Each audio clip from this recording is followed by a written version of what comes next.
we'll guide you through how to master ClickUp training. If you find this helpful, consider subscribing and liking the video.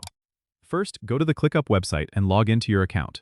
Once you're in, head over to the left sidebar and click on the Help icon, which looks like a question mark inside a circle. This is your gateway to mastering ClickUp. Here, you'll find a comprehensive range of training materials and resources. Click on Learn to access ClickUp University, where you can explore courses designed to enhance your skills. Start with the Getting Started course if you're new, as it covers the essentials like setting up your workspace, creating tasks, and managing projects. As you progress, advanced courses delve into productivity techniques and automation.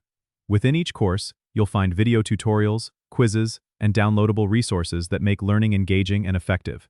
Make sure to utilize the search bar at the top if you're looking for specific topics or features. Additionally, the Webinars section offers live sessions where you can learn from ClickUp experts and even ask questions.